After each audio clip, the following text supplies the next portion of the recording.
Right, good morning. I think we're ready to get started, right? Welcome to our office hours session. This is going to be an informal question and answer session, so thank you all for being here. I would like to ask everybody, aside from program managers and staff, if you would just enter your name and institution into the chat. That would be really helpful. And we're going to do a brief introduction to the topic area, and then we'll be turning the time over to our federal program managers. Um, And in addition to the program managers, we also have Erin Gravel, who's our team lead for university and competitive programs, and John Gilligan, the office director for NEUP, on the call today. And I would like to introduce Drew Thomas. He's our NEUP office manager. He's going to go over the NE mission and briefly discuss the topic area. Then we'll get an introduction for each of the program managers who will introduce themselves, tell us a little bit about their background, the program they manage, and any other relevant information for the group. And then once they've introduced themselves, we will open it up for questions. So we'll go ahead and get started with you, Drew. Okay, thank you, Felicia. And thanks everyone for being here. This session is going to be recorded. So from that standpoint, everything that's talked about today is going to be posted onto NEUP.gov later this week as we finish up those recordings. We're going to cover the NSUF, National Science User Facilities topic areas today. That's NSUF 1.1, 1.2, and then the NSUF 2 access only areas. And we'll introduce some folks here to provide remarks. Do want to also recognize that we have Becky Onischek, the team lead for this area, here on the call to answer any broader questions about the NE mission. We do have Brendan Heidrich and Chris Barr who run the NSUF program here to provide some introductions after I talk about the NE mission and provide any remarks specifically on these different topic areas. Next slide, please, Anna. So before we get going, I want to talk a little bit about the NE mission. There is some more specific scope language in these topic areas than in some of the other topic areas in the CINR funding opportunity.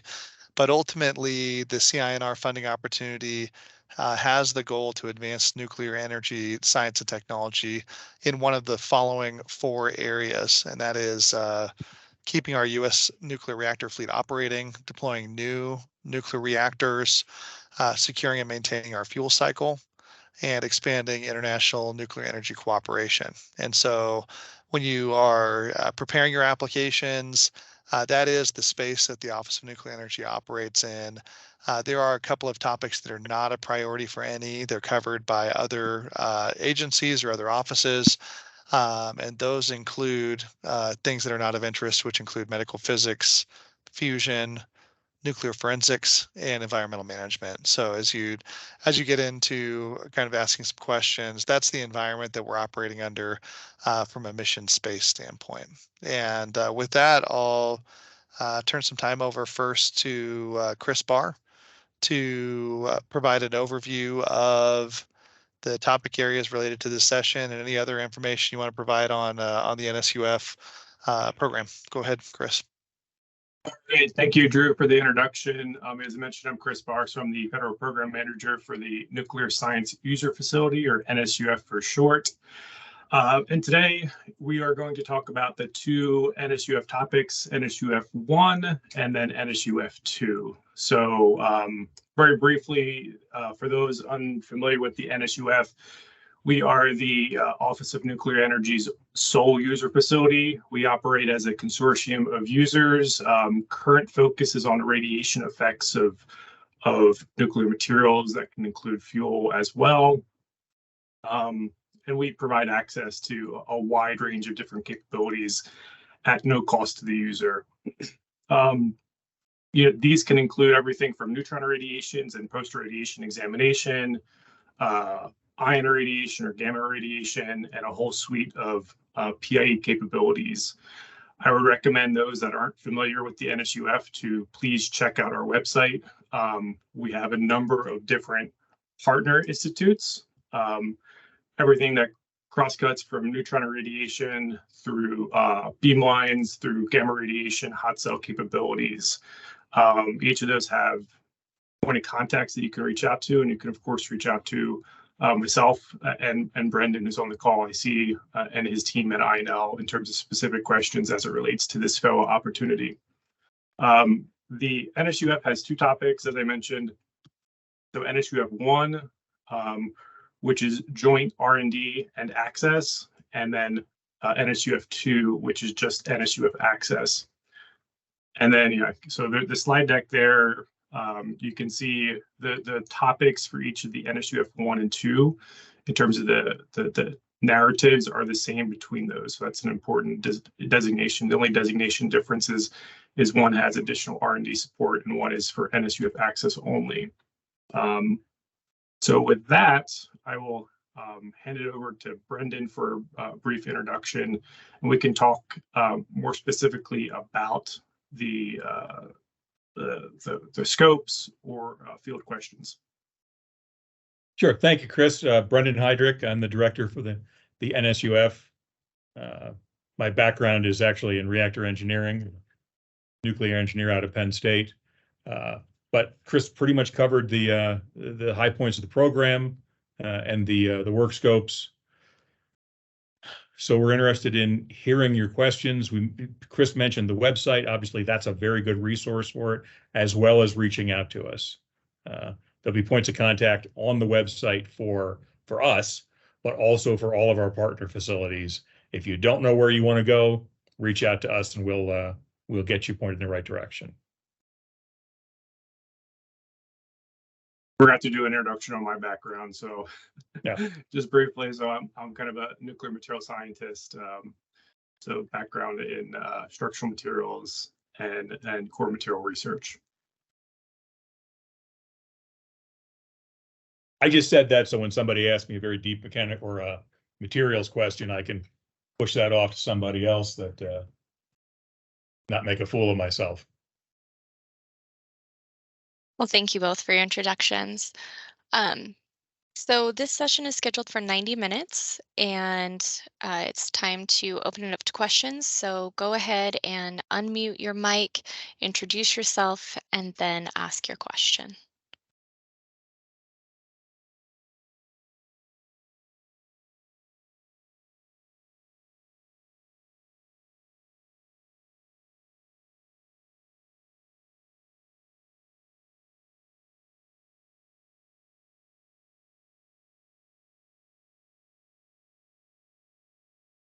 Hi, can you hear me? Yep, go ahead. It's Indrajit Churit from University of Idaho. I have a question regarding what kind of project would be supported if I propose something like irradiation creep. Would that be of interest to this program?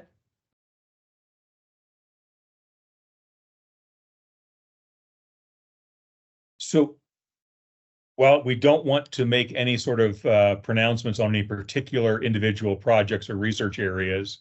That certainly sounds like that falls within irradiation effects on fuels and materials. And is there any particular materials that you're interested in the program? Is like last time, I'm not asking, no, I'm just kind of asking a like philosophical question. It don't take it like a specific question or anything. Last time we tried one like an exotic type of material, but that was not reviewed well because that material was not characterized, like all the properties were not characterized, even though those properties we're not trying to, focus on. But what is if we propose some neutron irradiation experiment, then what would be the kind of materials classes or alloys that will be of interest to the program? It's certainly we have mission to support the current fleet as well as the variety of advanced reactor technologies that are coming through. That would be my first go-to. Obviously, there's program documents, there's links in the CINR to those. You probably are taking a little bit more of a risk with some sort of novel material. but that would be to you for you to write the proposal in such a way that the relevance and importance of that novel material was important to the Department of Energy. Chris, do you have anything more specific on that?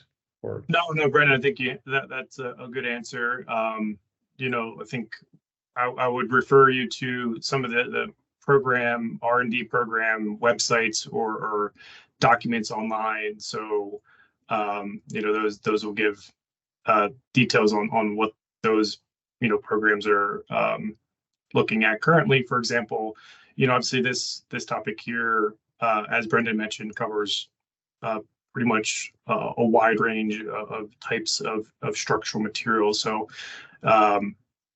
not to, I think, a general answer is for that type of question is that, anything there that would support the mission and goals, right? So it could be both, something like a conventional one, a conventional structural, or something more unique, right? So either one would work in theory. And last question I have, is there any priorities in the program, ion irradiation versus neutron irradiation? What we have seen before, that neutron irradiation, when we put proposals, they run into millions of dollars, and generally they are not funded. But with the ion irradiation, it seems like more, viable from my perspective. But is there anything like specific in this program that you follow, or not like that? So that's a very good question. Obviously, we will definitely need neutron irradiations for material qualification at some point in the process. The challenge, which you correctly identified, is that they are very expensive, so there will be a smaller number of awards, maybe 1, 2, or 3 out of a given cycle. So ion irradiations. So I think one of the things that we've used sort of as a paradigm in the past, there's probably not much point in doing ion irradiations on a material that already has extensive neutron irradiation history. If you said you wanted to do ion irradiations of 316L at 300 degrees C, probably not going to be that very interested in that. Of course, we probably wouldn't be very interested in doing neutron irradiations at that point. That's a well-characterized material. If you said instead, I have some nanocomposite, multi-layered material that has 0 radiation history, and you want to put it in HYFER, for 3 years and give it 20 DPA, that probably won't get reviewed very well either, because no one knows anything about that material. We want to do the best science. So there's a number of ways that an applicant can come look at something like this, but I would probably advise you to focus on doing the type of testing that is most appropriate for that material at the TRL or understanding level that it is at. But like I said, there are other ways of looking at that. Okay, great. Thanks so much. Sure. And Brendan and Chris, if I can insert for just a second, I think that one of the important things for the CINR process, as we have written these scopes, is that they are broad in nature, meaning that it really puts the onus on you to define, where the scientific innovation, where the priority should be.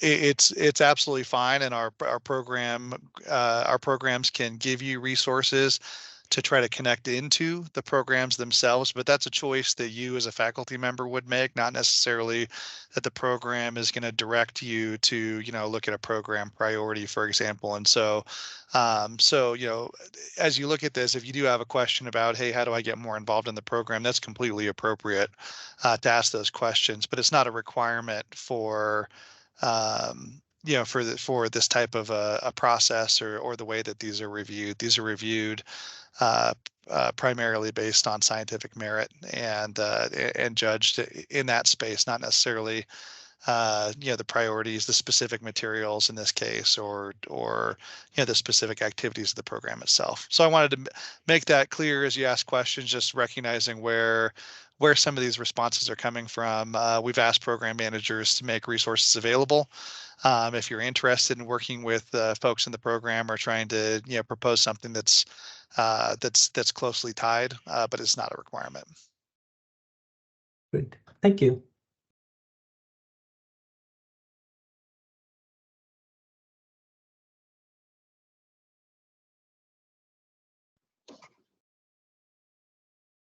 Hello, can you guys hear me? Yes, please. Yes, hi, this is Luke Doucet. I'm from the University of Maine. Brendan, Christopher, thanks for opening yourself up for questions like this. This was sort of a question I had in my mind before this session started.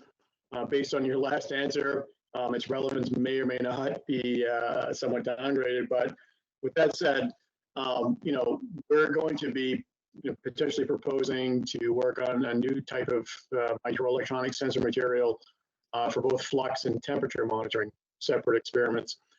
So my question is, we know how to, or at least we feel we know how to draft this up in a very good scientific way so that there's scientific merit, but then there's always that statement of need.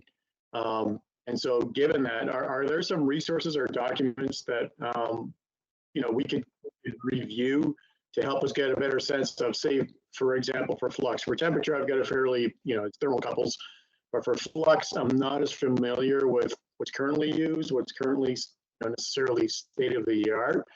And if for anything, just as a way for benchmarking what we're doing. So are there any documents available that are resources that we could consult to sort of get that information from a sensor standpoint?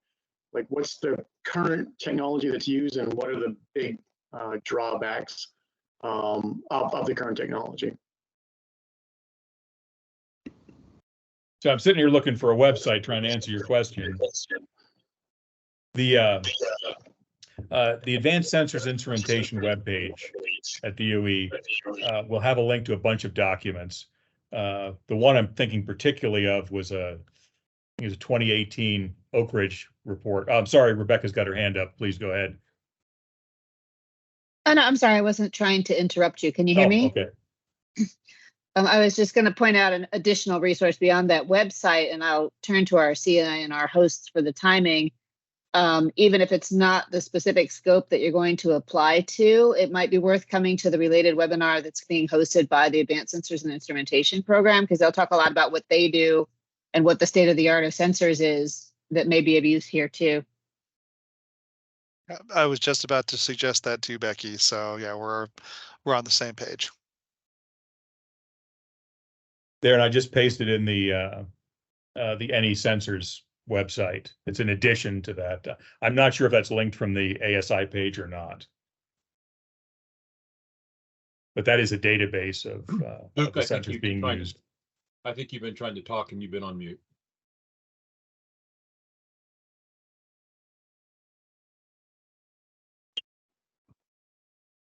Thank you. I did reflexively mute myself. Yep. No. Thanks for those suggestions, and I definitely plan on attending the advanced sensors webinar as well. So, thanks for that tip. And I did receive that link, so thank you very much, Brandon. Yeah, Luke, I will mention that even after this session and after you've listened to the ASI session, if you have follow-on questions, just reach out to NEUP@inl.gov and we can facilitate additional conversations by email. All right, great, fantastic. Thank you very much, guys.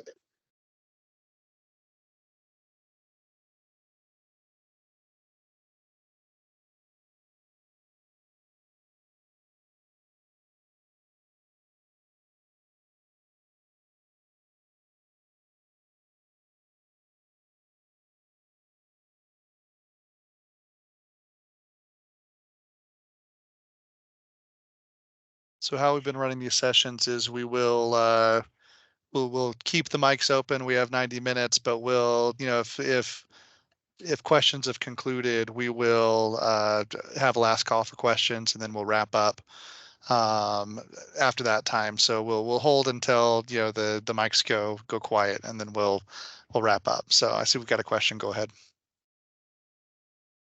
Hey, can you hear me? Yep.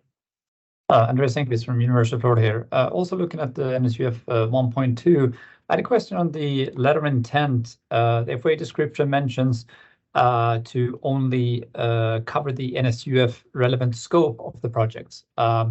We're looking at small form factor sensor material, and we do have some in-house irradiation capabilities that we probably do in an earlier step, but then we really need to go to especially the high flux, high dose tests later. Should we really only cover the last part, even though a big part of what we would propose to be sort of R&D steps up towards that as well? So that's a great question, and I appreciate when somebody actually asks about the project management side of it. You're welcome to put all that in, and like you mentioned, it's probably useful to put it in, but I would ask that you make a note. Hey, this is going to be done at the University of Florida Research Reactor, and we're not asking for NSUF support for that. The LOI is used by our staff to match the applicants up with our partner facility points of contact. So there's the opportunity for and it's done very quickly. So there's the opportunity to mess up and just basically create some complications that don't need to be there. What you described probably isn't in that, and it's probably a good idea to include all of that so we get a decent idea of what you're asking to do. The LOI is not a reviewed document, so it's really just that first point of contact. So I think what you've said is fully appropriate. Appreciate it. Thanks for the clarification, Brandon.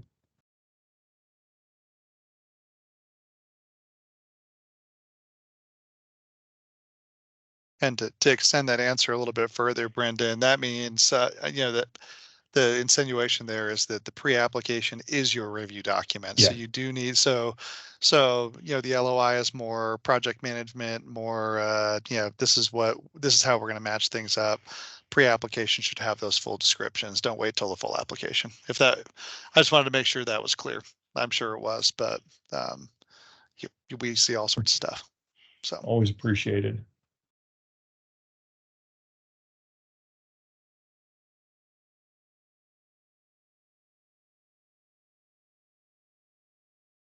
And as Drew mentioned before, this is certainly not the only forum for questions, particularly on documents you have to submit. If you have a question about how to do an LOI or anything about that, reach out to us or NEUP, and we'll get back with you. Much better to ask than to make a mistake on it.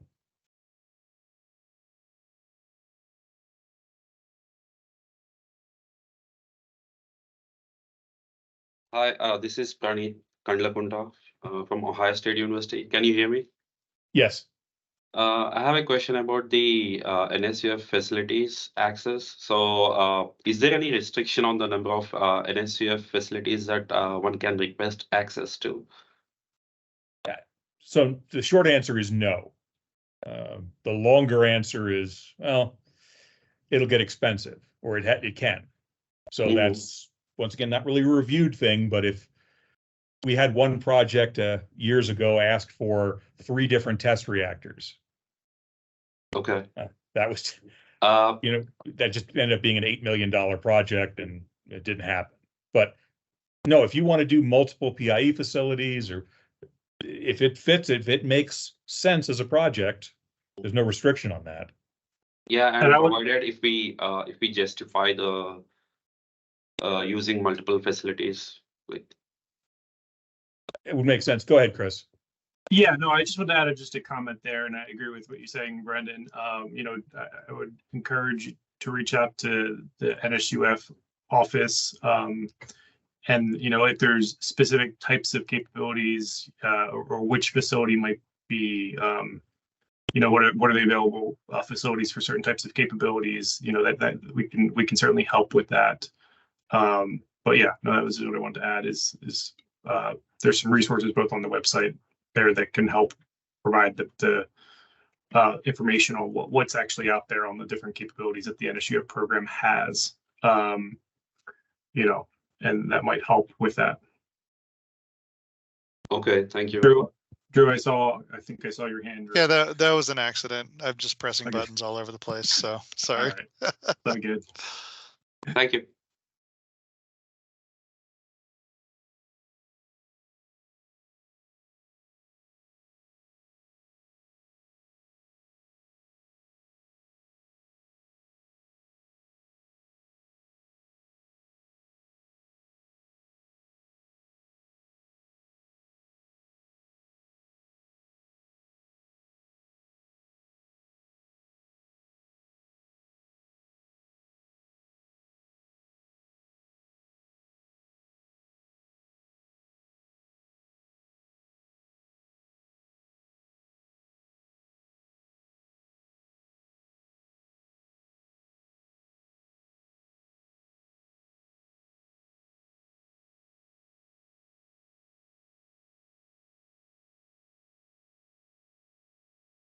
All right, Felicia, I think we have silence on the mics, so we'll do a last call for questions here then, right?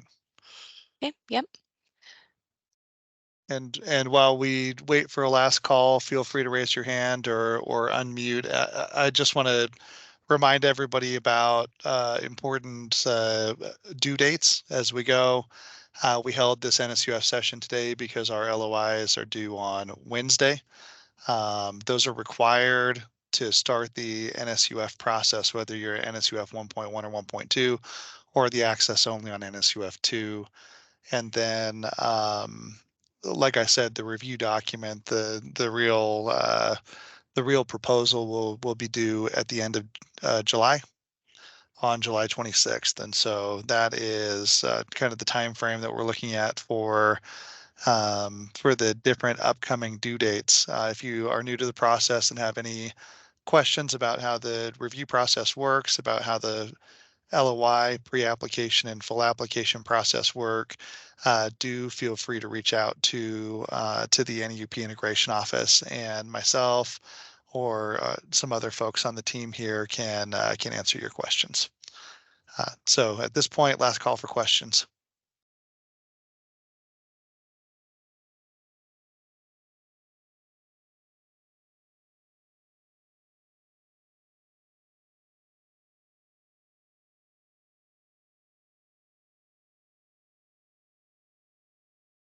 All right, I think we can call that a wrap, right, Felicia? So I'd really like to thank Brendan and Chris for being here, making yourselves available.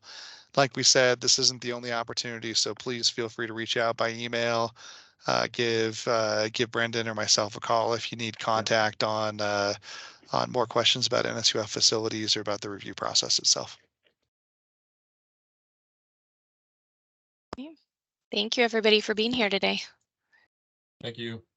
Super. Thank you all. Thanks. All right. Take care, everybody. Thank you. Thank you.